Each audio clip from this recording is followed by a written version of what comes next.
네, 우리 하나님 말씀 이사야서 1장, 우리 구약성경 이사야서 1장입니다. 이사야서 1장, 우리 1절부터 9절까지 다 찾으셔서 우리 한 목소리로 공부하겠습니다.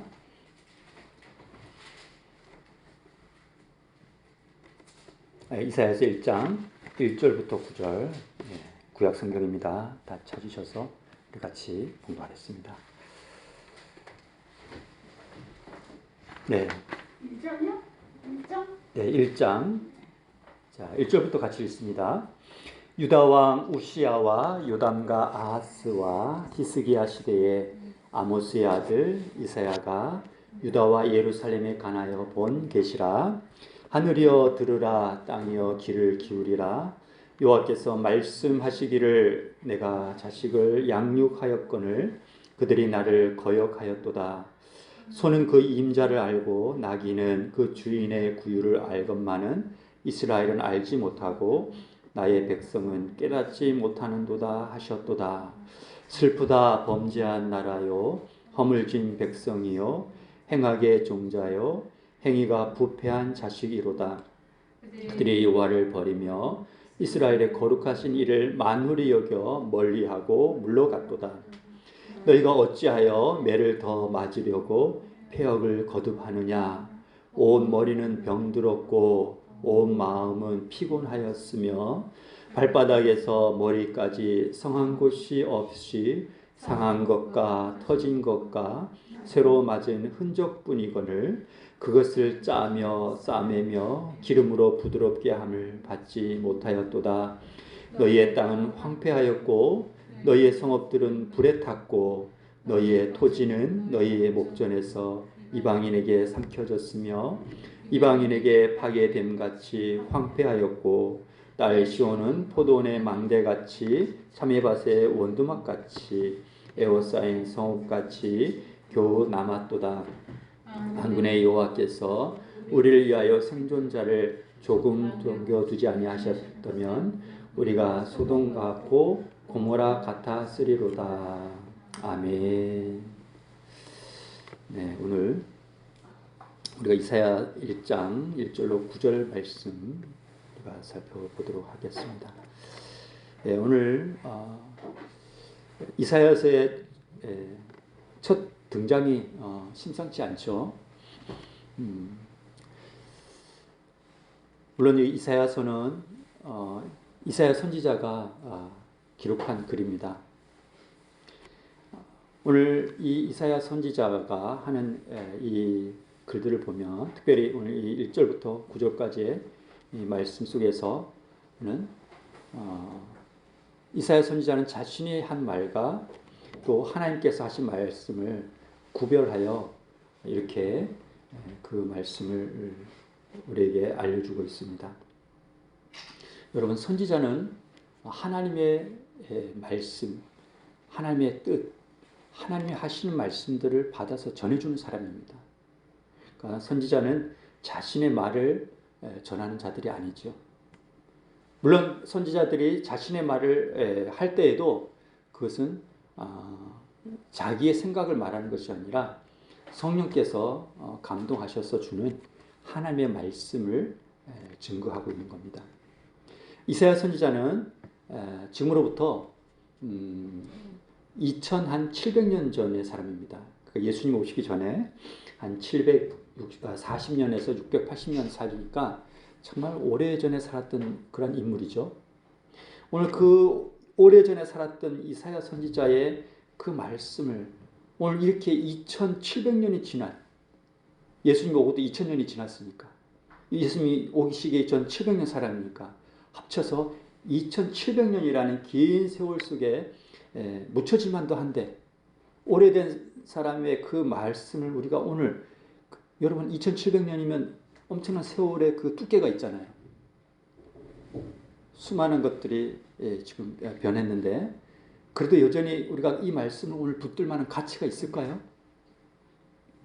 그렇습니다. 하나님의 말씀은 어제나 오늘이나 영원토록 동일하신 말씀입니다. 여전히 그 특수한 역사 속에서 하나님께서 이사야를 통해서 하신 그 말씀은 오늘도 정당하게 타당성 있게 우리 삶과 우리 자리에 이 말씀을 붙들고 이 말씀대로 살아내야 될 변치 않은 하나님의 말씀인 줄 믿습니다. 할렐루야. 그래서 오늘 우리가 이사야서가 66장까지 되어 있지만 오늘 1장을 첫 장을 우리가 한 장을 이렇게 열면서 오늘 이사야의 선지자의 전체적인 사역들을 한번 이렇게 살펴보게 됩니다. 처음 시작부터가 심판으로 시작됩니다. 유다 왕 우시야와 요담과 아하스 히스기야, 이렇게 히스기야는 여러 왕들의 시대를 통해서 예언을 선지자 사역을 했습니다. 전통에 의하면 이사야 선지자는 톱에 켜서 죽임을 당했다고 합니다. 말하자면 순교인데 유다 왕 누굽니까? 므낫세의 그 시절에 아무래도 그 악한 왕이죠. 하나님의 말씀을 자꾸 선포하니까 아마 듣기 싫었던 거죠. 여러분, 이 선지자의 운명은요, 대부분 보면 그렇게 녹록한 삶이 아닙니다. 하나님의 말씀을 그냥 자기 말이 아닙니다. 하나님이 주시는 명령대로 하나님 주신 말씀을 그대로 전했는데 왜 죽임을 당합니까? 그냥 전하는 자일 뿐인데 사람들이 그것을 듣기 싫어하죠. 하나님 주시는 그 말씀을 이것이 하나님의 말씀인 줄 알고 그 앞에 순종하고 따르면 될 텐데 사람들은 자신에게 특별히 자기의 귀에 거슬리는 말, 자기에게 찔리는 말, 이런 말들을 주는 사람을 그렇게 달가워하지 않습니다. 또 여러분 성경에 나오는 예레미야도 그렇죠. 또 호세아도 그렇죠. 얼마나 그 삶이 참 기구합니까? 선지자로서의 그 삶을 보면 호세아 같은 경우도 결혼을 하라고 말씀하세요. 그런데 정상적인 그런 결혼이 아니죠. 정상적인 그러한 아내를 맞이해야 되는데 너는 음란한 여인, 간음한 여인, 죄 가운데 있는 그 고멜이라는 여인을 찾아서 결혼을 하라고 합니다. 제가 만약에 그 호세의 입장이었다 그러면 저는 그런 결혼 못하겠습니다. 이렇게 할 수 있죠. 그런데 선지자는 누구 말의 명령을 듣고 누구 말의 말씀을 순종한 자들입니까? 하나님이죠. 음란한 여인을 고멜을 취합니다. 그래서 음란한 아이들, 자녀들을 낳습니다. 그리고 이름도 희한하게 이름을 줬습니다. 그죠? 로루하마. 그 로가 붙으면 아니다라는 뜻입니다. 이들은 내 백성이 아니다. 이들은 하나님의 축복 가운데 들 자들이 아니다라고 이렇게 아이들의 이름까지도 철저하게 심판의 성격을 가진 그런 이름들을 붙여서 그 호세아 선지자의 그 아내도 그렇고 자녀들도 그렇고 그 가정을 통해서 하나님께서 이스라엘 전체에게 하는 말씀을 그렇게 상징적으로 드러내고 있습니다. 오늘날도 그렇죠. 여러분, 하나님의 사람들은요, 이 선지자들 같죠. 선지자가 하나님의 일을 받던 자들이죠. 하나님의 종이라고 하는 자들은요, 말 그대로 종입니다.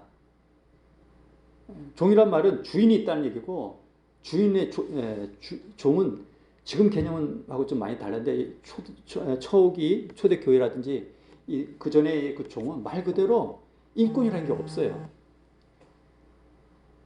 그냥 시키는 대로 하나님 존재가 종입니다. 예수님 당시에도 누가 보면 그런 말씀이 있죠. 종이 가서 하루 종일 가서 일을 하고 와서 그 당시에 그 농경의 일이잖아요. 그때 볕에서 땀을 흘리고 그렇게 하루 종일 일을 하고 와서 저녁에 오면 배가 고플 거 아닙니까? 그런데 하루 종일 그 논밭에서 또는 그렇게 양을 치고 와서 어떻게 합니까? 주인의 밥상을 먼저 수발을 들죠. 그죠? 주인의 그 먹을 것을 준비하고, 그죠? 잠자리를 준비하고, 주인을 먼저 한 다음에 내가 이만큼 했으니까 사례를 해주시오. 이렇게 합니까? 그런 게 어디 있어요? 자기가 그렇게 애쓰고 수고했지만, 하루 종일 했지만, 자기가 배고프다고 자기가 먼저 먹을 수 있습니까? 그렇다고 종에게 또 살해하는 것도 아니죠. 종은 언제든지 밤이라도 부르면 가야 되는 그런 위치에 있는 자죠. 그 당시에는 그러한 종의 개념이 분명했기 때문에 잘 이해가 되지만 요즘 사람들은 종에 대한 개념을 잘 이해를 못합니다. 왜요? 너무나 사회가 많이 바뀌었기 때문에 그렇죠.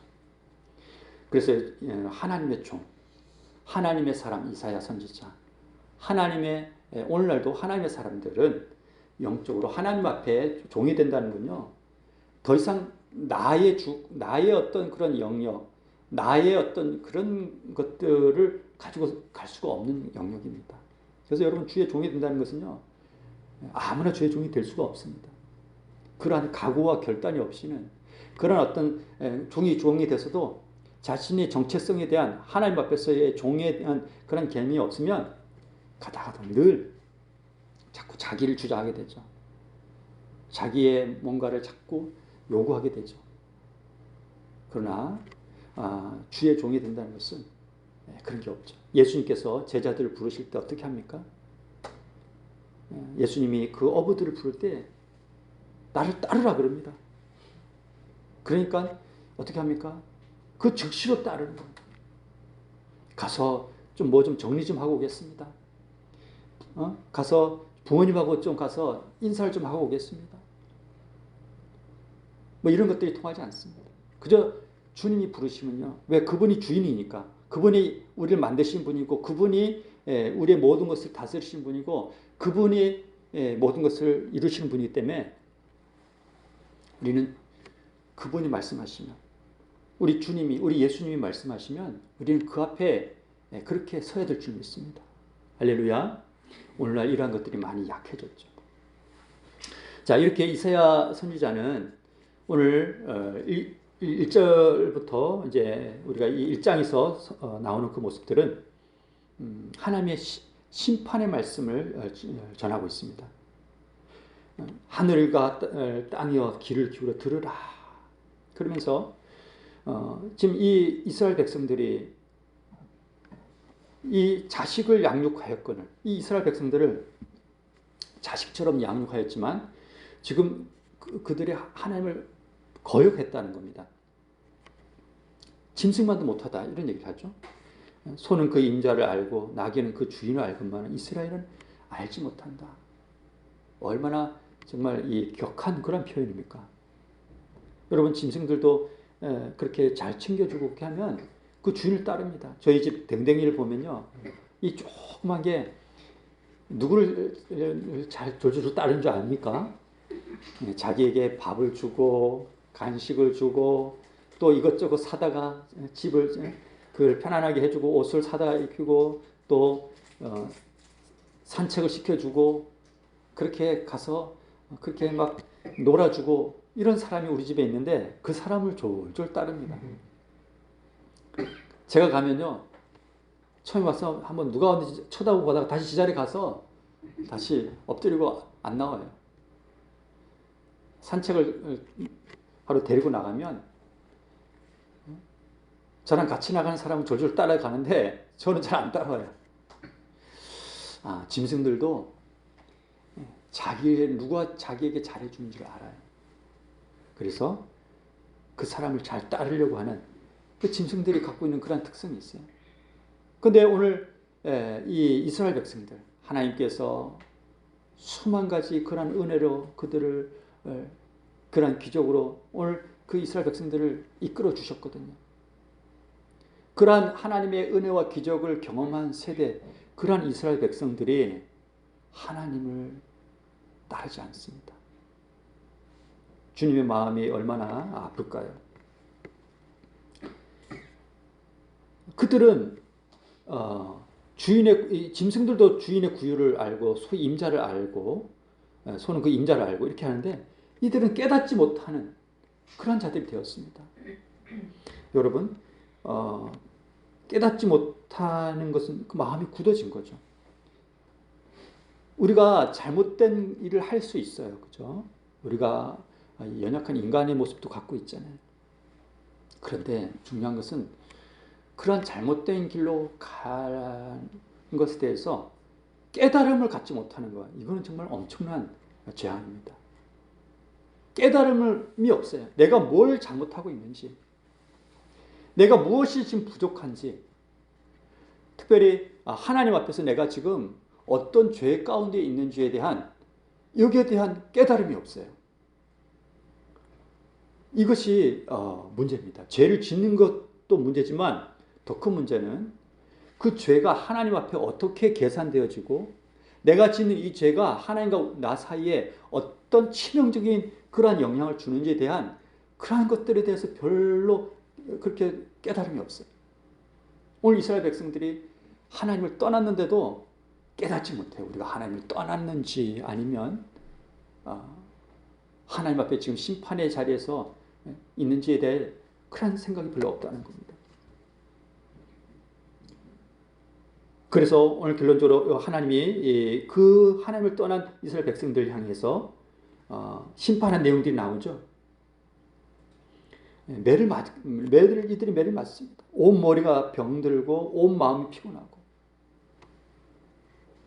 발바닥에서 머리까지 상한 것이 없이 이들이 지금 하나님의 심판의 자리에 들어와 있음을 볼 수 있습니다. 그런데 그렇게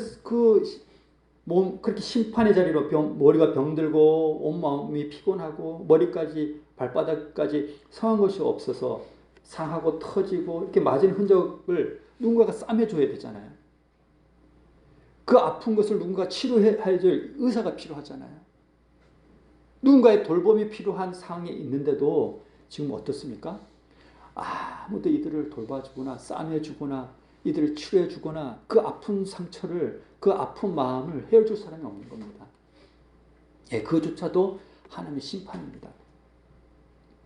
이스라엘 백성들에게 지금 이런 궁핍한 가운데에 누군가는 돌봄이 필요한데도 아무도 이들을 돌봐주지 않습니다. 뿐만 아니라 그들의 살고 있는 그러한 그 땅들이 이게 기름져가지고 뭔가 소산을 내줘야 되는데 하나님의 심판이 임하니까 그만 그 땅들이 소산을 내는 것을 멈춰버렸어요. 더 이상 땅이 자기 기능을 하지 않습니다. 뭘 심어도 그 안에서 뭔가가 소출이 나지 않는 거예요. 여러분, 이것도 하나님의 심판입니다. 열심히 뭔가를 해봤는데, 열심히 뭔가를 해서 이제 결과를 기다리고 있는데 결과가 생각만치 나오질 않아요. 제가 중국의 단기 선교차 한번 갔던 적이 있습니다. 어떤 심양에 거기에 선교사님이 사역하는 데를 한번 간 적이 있습니다. 근데 이제 그 선교사님의 계신 곳이 이 땅이에요. 옥수수밭이에요. 옥수수밭이 이렇게 한참 차를 타고 들어갑니다. 중국 땅이 넓잖아요. 계속 옥수수들이 막 이렇게 키가 크고 들어가고 가는데 이제 선교사님이 계시는 그 땅이 나와요. 그 안에 옥수수도 심었고 각종 그런 곡식도 심었고 그 안에 신학교를 세우고 교회를 세우고 그리고 그 안에서 학생들을 가르칩니다. 그런데 중국은 아직까지 이렇게 그 신학교를 마음대로 정부의 허가 없이 그걸 할 수가 없어요. 그래서 나라에 그걸 신고해서 그렇게 하는 그런 신학교, 그런 교회가 있는가 하면 여전히 그런 것 신고 없이 하는 지하교회 그런 개념이죠. 그러니까 이 선교사님이 사용하는 것은 그렇게 나라에다가 신고하고 그런 것이 아니라 이렇게 지하교회의 그런 성격이 있어요. 그래서 우리가 들어갈 때 다 우리 그 핸드폰들을 다 끄라고 얘기하더라고요. 다 추적이 된대요. 그래서 핸드폰을 끄고 들어간 적이 있습니다. 근데 그 선교사님이 처음에 거기 그 땅에 왔을 때 거기가 지금 막 이렇게 울창한 그런 옥수수라든지 그런 식물들이 꽉 차 있는데 처음에는 거기가 그냥 황폐한 곳이었대요. 제대로 풀도 자라지 않고 나무도 자라지 않고 농사를 줄 수 없는 그러한 땅이었답니다. 근데 선교사님이 거기를 들어오셔가지고 기도하면서 옥물을 파기 시작했대요. 근데 사람들이 다 말리더래요. 여기는 물이 나오지 않는 곳입니다. 근데 신기하게도 땅을 파서 옥물을 파기 시작하면 물이 솟고 또 땅을 파하면 우물에 물이 솟고 그래가지고 물이 그냥 거기가 그렇게 터지고 물 부족이 없는 그런 땅이 됐어요. 그리고 그 선교사님이 들어와서 그 황폐한 땅이 막 이제 막 풍성해지니까 그 주변까지 다 이게 땅들이 다 좋아져서 그렇게 울창한 그러한 그 곡창지대 다 이렇게 되어 있는 것을 간증을 들었어요. 그 선교사님이 그 간증을 들으면서 참 하나님의 그 행하심이 놀랍다. 여러분, 황폐해서 아무것도 거둘 수 없는 것은 이것은 정말 하나님의 이게 심판이고 저주죠. 또 하나님의 축복은 뭡니까? 하나님의 창조의 능력이 역사하니까 그 죽음의 땅이, 그 메마른 땅이 다시 생명의 기운으로 소생하는 겁니다. 여러분, 오늘 이 이스라엘 백성들이 지금 그 땅이 어떻게 됐다고요? 황폐해졌다는 겁니다. 이스라엘 백성들이 들어간 그 가나안 땅은 젖과 꿀이 흐른 땅이잖아요. 이전에 풍성한 소출이 있던 땅이잖아요. 그러나 지금은 땅의 소출을 그치고 성읍이 다 황폐되었어요.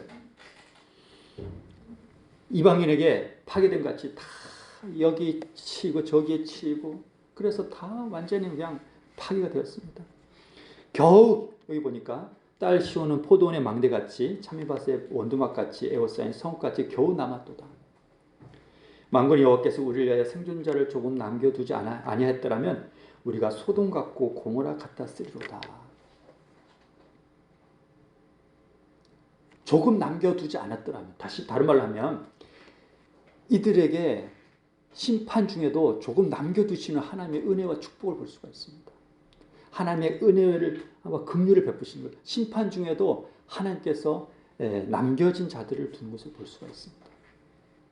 여러분, 이것은 오늘 우리의 구원의 우리를 구원하시는 구원의 성격도 우리가 볼 수가 있습니다. 여러분, 하나님께서 우리를 구원하시되 어떻게 우리의 행위와 우리의 의지와 열정, 우리의 어떤 뜻으로 구원하지 않았습니다. 내가 구원받고 싶어서 구원받은 것이 아니죠. 전적으로 하나님이 주권하셔서 우리를 불쌍히 여겨서 거기서 많은 사람들 중에 건져주시는 거죠.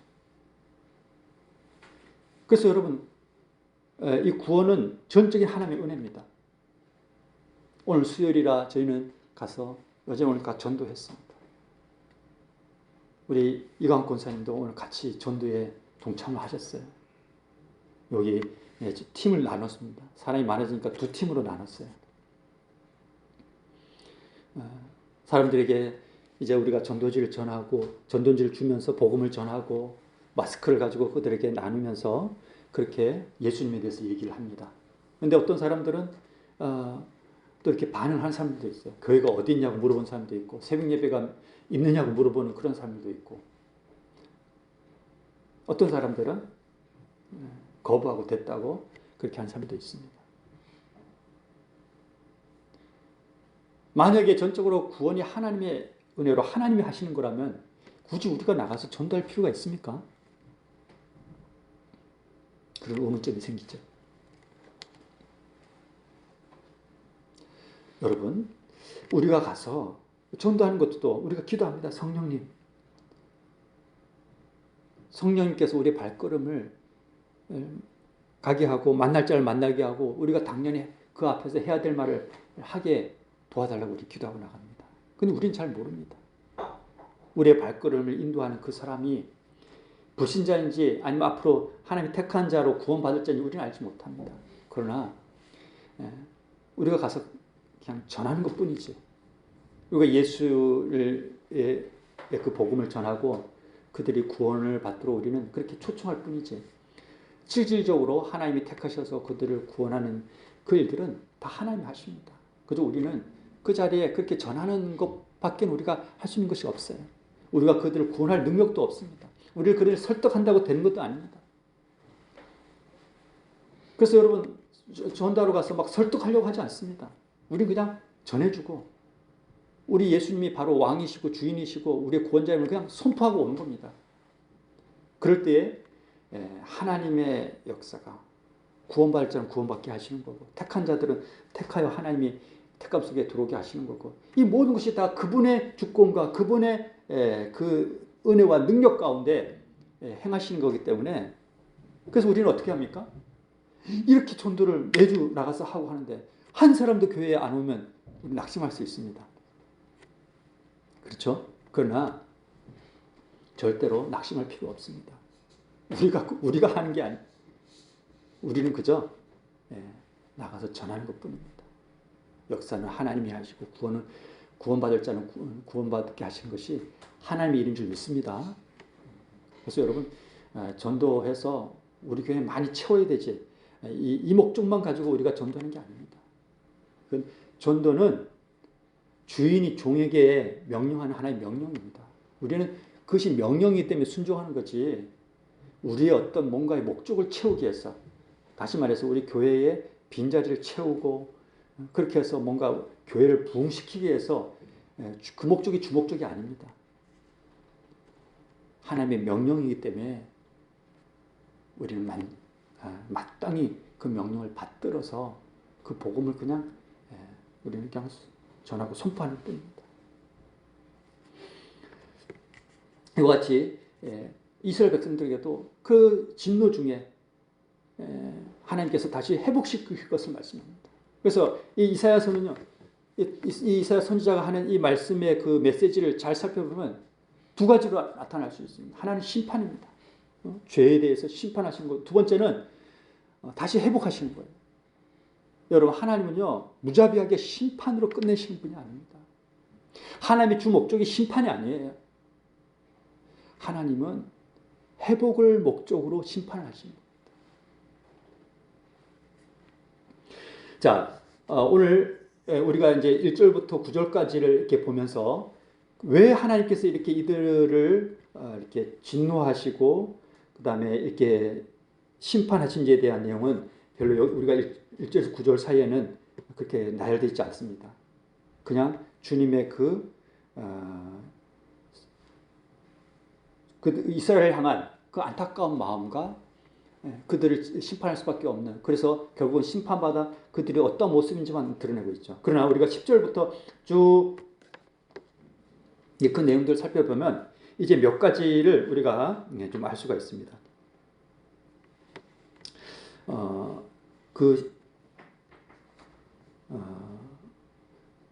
우리가 성경을 읽지는 않겠지만 그 몇 가지 내용만 보면 이들이 하나님 앞에 예배드리러 다시 말해 제사를 드리러 수많은 제물들을 갖고 옵니다. 양을 가져오고 순양, 수송아지, 어린 양, 순염소. 그런데 이상하게 주님이 뭐라고 하냐면 누가 이것을 가져오라고 요구했느냐는 거예요. 이런 거 갖고 오지 말라는 겁니다. 이렇게 절기마다 월삭 때마다 그렇게 성회로 모여서 제사로 수도 없이 그런 걸 갖고 오는데 내가 이런 피를 기뻐하지 않는다는 겁니다. 그러면서 이런 성회와 아울러 악을 행하는 것을 내가 견디지 못하겠다. 오늘 여기서 우리가 그 주님이 하나님이 그렇게 심판하신 이유를 알 수 있습니다. 바로 악을 행하는 거예요. 악을. 여러분 여기서 제사를 드리고 하나님 앞에 종교적인 행위를 하는 것 이것 자체를 뭐라 그러신 것이 아니라 수많은 짐승들 갖고 와서 하나님 앞에 종교의식을 하는데 뭐가 있냐면 여기에 섞여 있어요. 악이 섞여 있는 겁니다. 여기가 찌꺼기가 섞여 있는 겁니다. 찌끼가 들어있는 거예요. 하나님께서 그것을 기뻐하지 않는 겁니다. 이제 이후에 보면 이들을 심판해서 깨끗하게 다시 정결하게 그 모든 찌꺼기들을 다 벗겨내고 완전히 의로움으로 다시 한번 회복시키겠다고 말씀하는데 그럼 그 안에 들어있던 찌꺼기들이 뭡니까? 이들이 하나님 앞에 제사드리며 종교행위를 하는데 하나님의 그 말씀대로 그 삶의 자리에서 살아내질 않는 거예요. 이것이 바로 주님을 무시하는 겁니다. 여러분 오늘 우리도 마찬가지입니다. 오늘 이 자리에 예배하러 나왔잖아요. 예배를 하나님 기뻐하는 거 맞습니다. 그런데 여기에 뭐가 섞여서 같이 들어오면 주님이 안 기뻐하냐면 악을 행하는 거.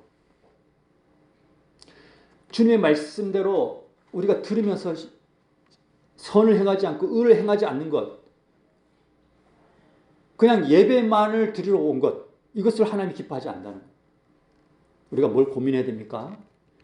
오늘 이 자리, 예배의 자리로 우리가 나온 것뿐만 아니라 우리 삶의 자리에서 우리가 하나님의 말씀대로 삶을 살았던 그러한 모습들이 있어야 된다는 겁니다. 오늘 여기 뒤에 나오지만 고관들이 고아와 과부의 그 재판을 소홀하게 다룹니다. 불쌍한 자들을 돌아보지 않습니다.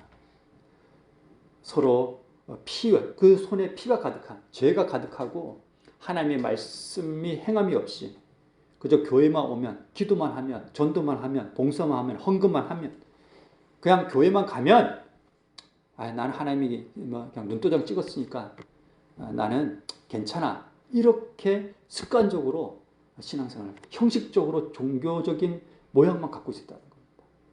주님이 이것을 기뻐하지 않았다는 겁니다. 여러분, 우리는 예수 그리스도로 말미암아 우리를 의롭게 해주셨어요. 우리를 구원해 주셨죠. 그걸로 끝이 아닙니다. 의로운 자로 말씀해 주실 뿐만 아니라 우리가 이 세상에 나아가서 그 의로운 자로서의 그 삶들을 살아내는 것을 주님은 기대하고 계시는 겁니다. 할렐루야.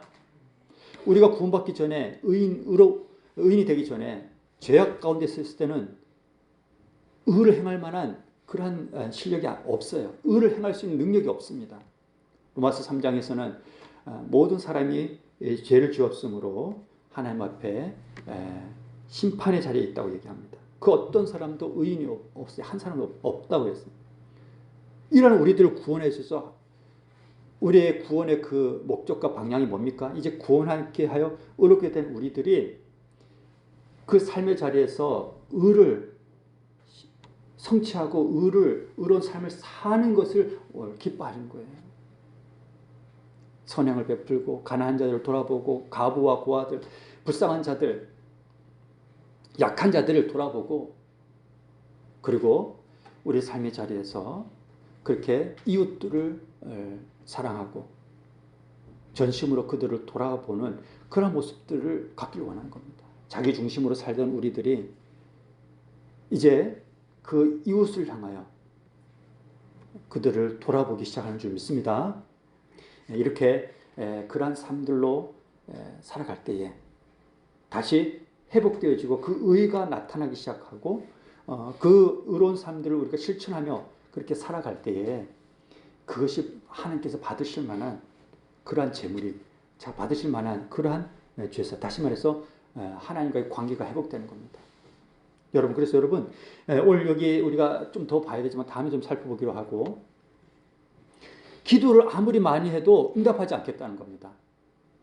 그게 결국은 뭐냐면 손에 피가 가득해. 다른 사람들을 살인하고, 꼭 살인은 사람을 죽여야만 살인이 아닙니다. 남을 용서하지 못하고 사랑하지 못했던 것, 그리고 그런 말로나 그런 것으로 얼마든지 사람을 죽일 수 있잖아요. 그러한 것들을 가지고 하나님 앞에, 그러한 찌꺼기들, 그러한 더러움들을 가지고 하나님 앞에 우리가 설 때에 하나님께 받지 않겠다는 겁니다. 그래서 뭐가 필요합니까? 그래서 회개가 필요한 겁니다. 우리가 하나님 앞에 나갈 때마다 우리 삶의 자리에서 우리가 선을 행할 능력이 있음에도 불구하고, 하나님이 주신 은혜가 있음에도 불구하고, 성령의 음성을 들음에도 불구하고, 우리에게 회복된 선한 양심이 있음에도 불구하고 우리 삶의 자리에서 적극적으로 선을 행하지 못하고 여전히 불의와 불법과 거기에 동조하고 그렇게 그들을 향하여 섬기는 자리로 나아가지 못했던 그런 것들을 하나님께 회개하고 나올 때 우리의 기도가 응답이 된다는 겁니다. 할렐루야! 그런 예배를 받으시겠다는 겁니다. 할렐루야! 여러분, 이왕 우리 하나님 앞에 드리는 예배 하나님이 받으셔야 되잖아요. 우리 이번 주 이제 돌아오는 이 주일날 우리 함께 예배할 때는 우리 삶의 자리에서 오늘 이 말씀을 듣고 나가서 내가 무엇을 하나님 앞에 어떤 의로움을, 어떤 선행을 베풀고 어떤 것을 실천하고 주님 앞에 예배해서 주님 앞에 드려진 예배를 할지를 우리 고민해야 됩니다.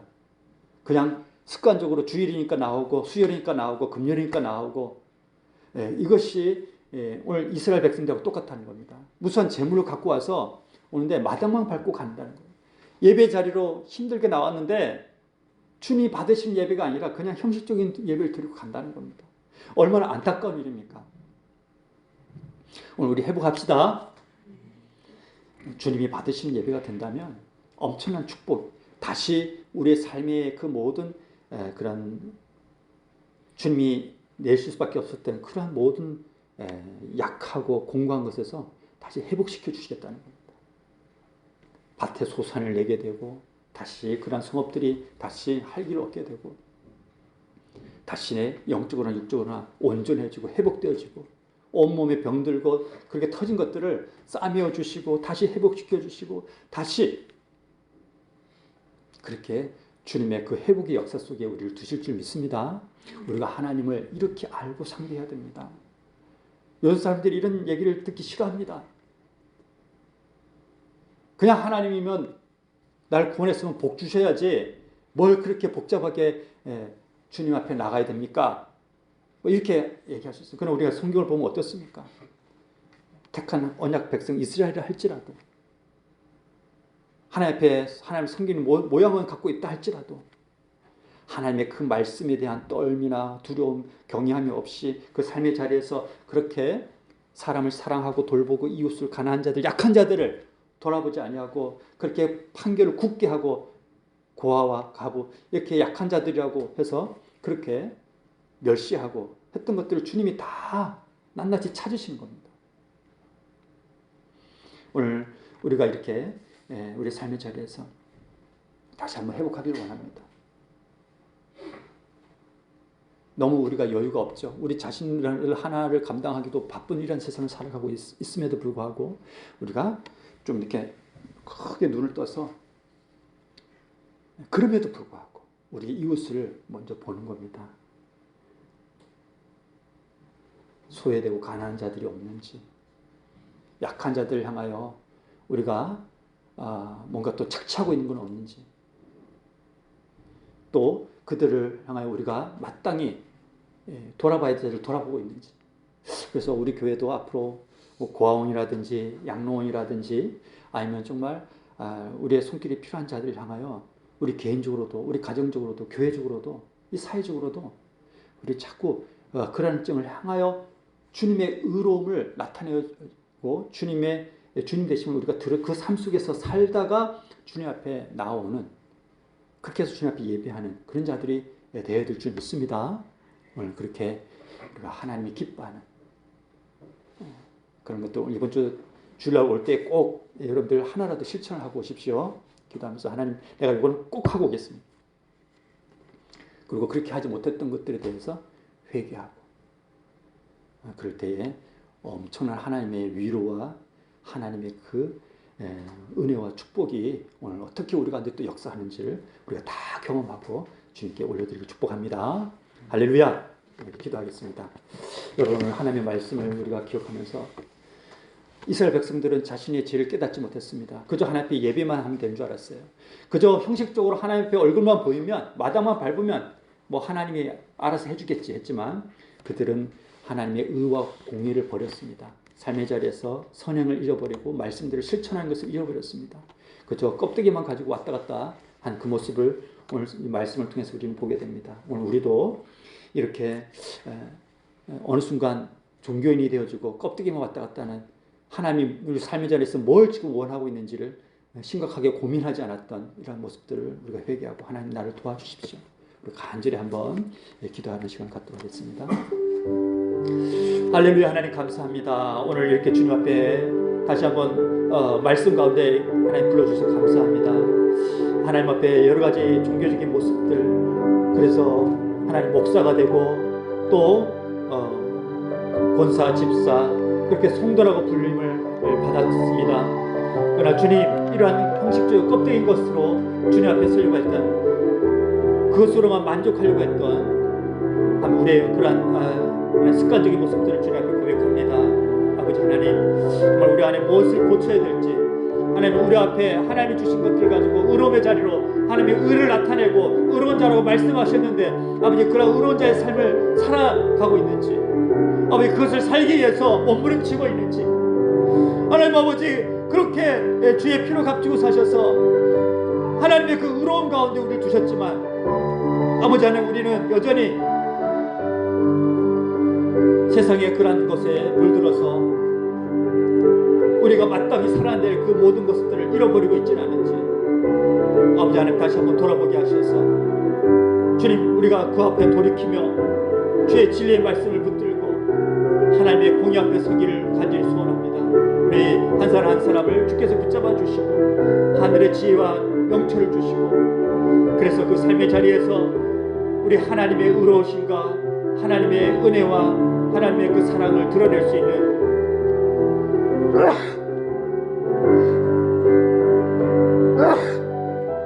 하나님의 백성들이 되도록 주님, 저희들을 붙잡아 주시옵소서. 주께서 그렇게 우리 소망교회 하나님의 자녀들, 하나님의 가정들을 붙잡아 주시고 세워 주시옵소서. 감사합니다. 주님, 주님 그렇게 다스려 주옵소서. 주님께서 인도해 주옵소서. 우리 주께서 함께 하셨으며 우리 주 예수님의 이름으로 기도합나이다. 아멘. 네, 우리 찬송가 놔주세요. 제가 줘요. 네, 우리 찬송가 315장 찬양합니다. 315장입니다.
저